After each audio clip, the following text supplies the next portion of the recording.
Salut, c'est Romaric. Aujourd'hui, je vais te faire une vidéo en deux parties, je pense, parce que c'était. En fait, c'est en gros une idée de mini-conférence que j'avais pour un cadre spécifique. Et en fait, comme d'hab, je suis un peu trop conceptuel et synthétique, ce qui fait que si j'ai envie de ne pas gâcher le temps et l'énergie des gens qui assisteront potentiellement à cette mini-conférence, euh, je dois revoir tout mon plan et le plan que j'ai actuellement, je l'aime bien et du coup j'ai quand même envie de le partager. En plus, je t'ai fait un joli résumé, enfin j'ai fait un joli résumé que je te partagerai par contre sur, dans la description, le lien. Donc, en gros, moi ce que je vais faire c'est te parler de permaculture. Plus spécifiquement, répondre à la question comment faire de la permaculture. Euh, donc, moi, ce que je vais te dire, ça reste subjectif. Euh, j'ai pas de pratique, hein, pour être tout à fait honnête. Enfin, je veux dire, j'ai observé des trucs, j'ai tâtonné, j'ai joué, j'ai déplacé des trucs, mais j'ai pas de résultat.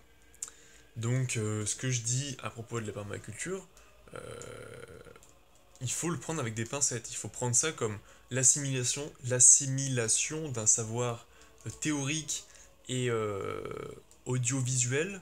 Voilà, j'ai regardé des vidéos de permaculture, agroécologie, etc. Et Bababère, bon, voilà, c'est plus plein d'autres trucs, bien sûr, des trucs anglophones. Là, il y a des centaines de milliers, tu vois.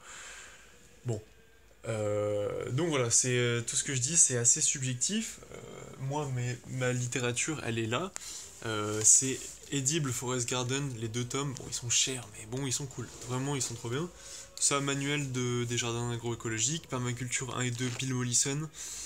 C'est la base. Ça, c'est plus si tu veux cultiver du riz. Ça et ça. Alors ça, ce livre, c'est la Bible. Voilà.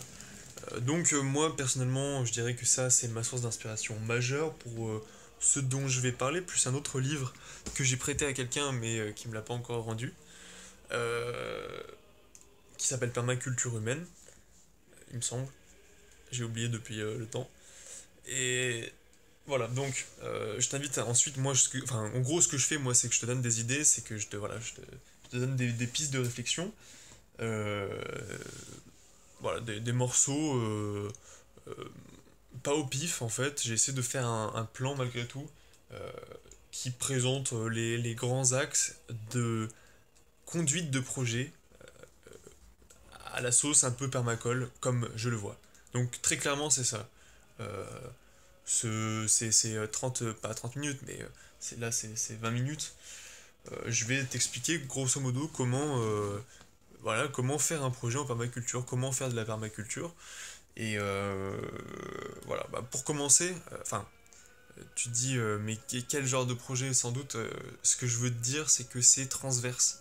C'est que peu importe le projet que tu as envie de faire, si tu te dis que tu as un projet, tu peux le faire en permaculture. Voilà, c'est la permaculture, c'est oui, c'est pas que du jardinage, c'est du jardinage, oui, le cœur est du jardinage, mais le reste autour, ce qui s'est développé, c'est holistique, ça prend en compte tous les aspects de la vie humaine et comme c'est assez souple, c'est pas souple, mais c'est vivant comme pôle de connaissance, parce que c'est que ça la permaculture, c'est juste un mot-clé quoi. C'est un mot-clé pour indexer de la connaissance conceptuelle et technique. Donc voilà, quel genre de projet? Ben tous, je sais pas, essayer de réfléchir là. Moi je vais réfléchir aussi à une idée de projet. Moi tu sais ce que ça va être. Ouais, j'espère que t'as trouvé ton projet. Ça peut être un truc tout con, genre comment changer de vie ou c'est tout con, hein.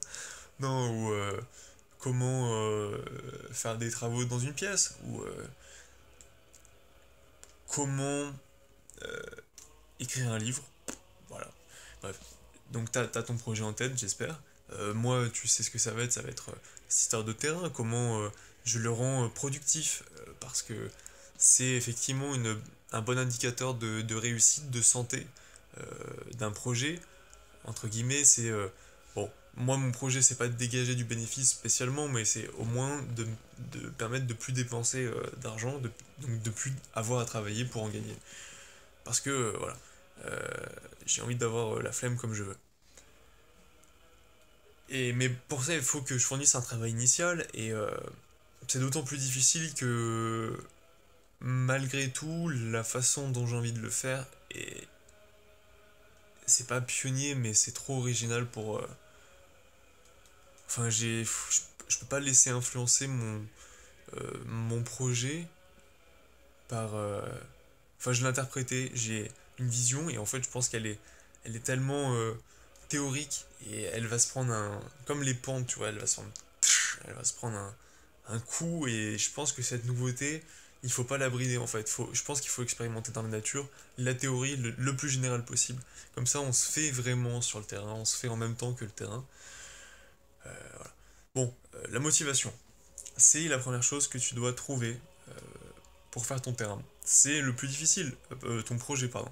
C'est le plus difficile parce que moi, je laisse s'exprimer ma flemme. Toi, je sais pas dans quelle mesure t'es un flemmard.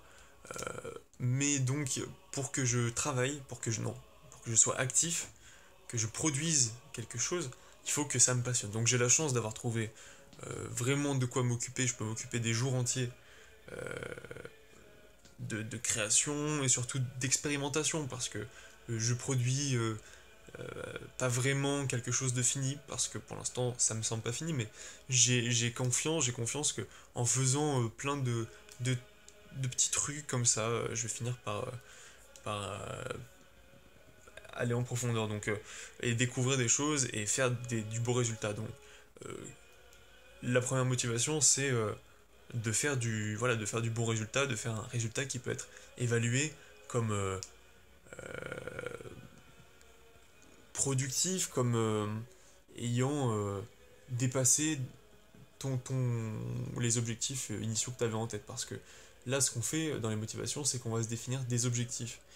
Si à la base tu t'es dit, enfin, donc je vais prendre pour moi, allez, j'espère que tu vas faire le même exercice, comment rendre ce terrain productif, et surtout, ensuite, qu'est-ce qui me permettrait de l'évaluer comme productif. Qu'est-ce que ça veut dire productif? Ça veut dire, en gros, là, ce que je fais, c'est simplement que je vais décomposer mon objectif assez vague du début pour, euh, si tu veux, aller au détail et trouver, en fait, les réponses. Les réponses sont dans la question, il suffit juste de creuser, si tu veux. Tous les points qui te semblent vagues, si tu sais pas par où commencer, eh ben, repose la question, complète avec d'autres questions, comme un peu au tarot, où tu tires des cartes pour compléter. C'est vrai que je pourrais le faire avec mon jeu, ça serait amusant. Attends, c'est une bonne idée ça.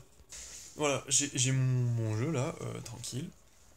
Donc, ma question initiale c'est comment rendre mon terrain productif. Ça c'est, toi t'as ton projet en tête, t'as ce que tu veux faire, et grosso modo la problématique.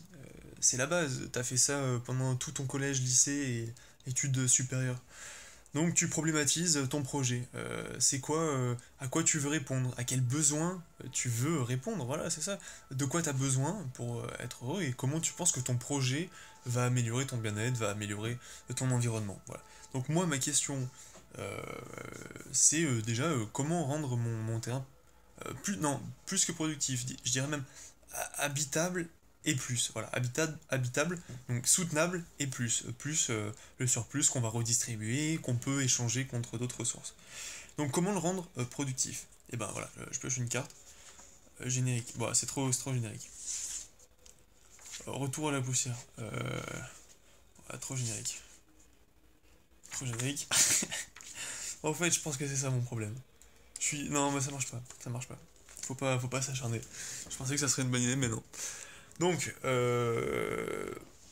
bon, productif, donc les indicateurs de productivité, d'habitabilité. Bah, combien de temps je peux y passer? En théorie, selon la loi, je peux pas y passer plus de 6 mois, sinon il faut des mises aux normes spéciales. Ça tombe bien, je compte pas y habiter l'hiver. Donc, euh, comment y vivre pendant 6 mois? La nourriture, plutôt l'été du coup. La nourriture, malgré tout, une maison, un abri, voire plusieurs abris pour les outils et puis pour d'autres personnes, parce que ça peut devenir quelque chose de plus grand. Il y a quand même une ruine à remonter, hein, et puis avec de la terre paille, tout ça c'est gratuit. Euh, Faut acheter un peu la charpente si tu veux et du toit, mais bon. Voilà, donc là j'ai des indicateurs. Combien de temps je peux passer, quelle est la durée la plus longue que je peux passer sur le terrain, tu vois, par exemple, ça c'est des indicateurs d'habitabilité, sans en sortir, je veux dire, hein. Enfin, sans en sortir, j'aime pas l'idée, mais sans avoir besoin de consommer quelque chose d'extérieur. Parce que finalement, une fois que le terrain il tourne, t'as plus besoin de t'en occuper, le terrain ça devient secondaire. Ensuite, toi tu deviens mobile, tu sais que t'as toujours un point de chute, à n'importe quel moment tu peux venir, t'as de la bouffe, enfin, voilà. C'est mieux si bien sûr tu partages ça de manière communautaire parce que à partir du moment où c'est communautaire, là tu deviens encore plus mobile puisque on peut s'occuper bah, de ta forêt jardin comestible, on peut s'occuper de tes animaux, on peut s'occuper potentiellement de tes enfants, etc., des personnes qui dépendent de toi. Voilà, donc bon, là je définis des objectifs, enfin des objectifs plus que des objectifs, des indicateurs, donc oui, si, des objectifs à atteindre, qu'est-ce que, comment les qualifier, les quantifier, voilà, donc du coup, moi ça serait de la nourriture aussi, ça serait pas simplement une habitation, ça serait euh, combien de kilos de nourriture, en quelle proportion, avec quel type de nutriments, etc. Tu vois, tout ça, ça demande beaucoup de design, de planification, et c'est exactement ce qu'on fait. C'est un peu le schéma de cette conférence, on va dire. Euh, mais ça peut paraître vague, c'est vrai, de trouver des motivations. Donc, pour revenir à la permaculture, vraiment de manière spécifique, parce que là, je commence à partir un peu dans le trop conceptuel, c'est vrai. Euh, et ben, tu peux définir ton projet, tu peux le recentrer si te paraît trop large grâce à un espèce de filtre, moi j'appelle ça un filtre, mais par le biais de principes que met à disposition la permaculture. Donc les trois principaux, ceux que tout le monde connaît ou presque, bon, ils sont arbitrairement définis selon moi, mais donc le premier c'est prendre soin de la Terre, parce que la Terre, un vaisseau spatial parfaitement équilibré, soutenable, hein, soutenable, faut le préciser, alimenté par le soleil, la calorie du soleil bien sûr, et on peut... euh, attends 2 secondes. On peut visualiser notre Terre comme un vaisseau spatial vraiment qu'on doit entretenir, qu'on peut développer, et c'est ça qui est incroyable parce que, comme je te le disais dans la vidéo sur le formidable pouvoir de l'être humain, on a le pouvoir de transformer notre environnement. On a le pouvoir, si tu veux, euh, de jouer avec tous les éléments qui sont autour de nous pour en faire des outils de plus en plus complexes. La machine, l'intelligence artificielle, on en parlait dans les commentaires. Euh, voilà, donc cette éthique, elle va te permettre un petit peu de préciser ton projet. J'ai pas fini d'expliquer les axes. T'as le vaisseau spatial. Ensuite, le deuxième axe, c'est prendre soin des humains. Donc, moi, je dirais pas extension de prendre soin de toute la vie, prendre soin de la planète. Tu vois, la nuance, elle est pas très précise, mais bon, prendre soin des humains, ça veut dire pas simplement au niveau matériel, mais je pense au niveau social, au niveau relationnel, émotionnel, prendre soin des humains, même on pourrait l'étendre, ouais, comme je te le dis, à la vie. Et puis le troisième axe, c'est se fixer des limites, c'est accepter, selon moi plutôt, ses limites, reconnaître que on n'est pas capable de tout avoir, de disposer de tout tant que on n'a pas les moyens de production adaptés, des moyens de production soutenables, hein, qui n'utilisent pas des énergies non renouvelables. Euh, Se fixer des limites et redistribuer le surplus. Donc ça, c'est vraiment la partie échange et surtout croissance organique des projets, parce qu'à partir du moment où tu vas redistribuer le surplus, tu vas créer du lien, tu vas créer du réseau. Et le réseau, ça permet en fait de démultiplier nos forces et surtout nos volontés, parce que c'est ça qui manque le plus souvent au projet. Voilà. Donc ça, c'est la partie motivation. Une fois que tu as bien cerné tes objectifs, grâce à ce cadre éthique, après il y a d'autres principes, mais je dirais que c'est plutôt des outils conceptuels, j'en parlerai après. Bon, bah voilà, je vais te laisser là, et puis la prochaine vidéo, ça parle de l'observation.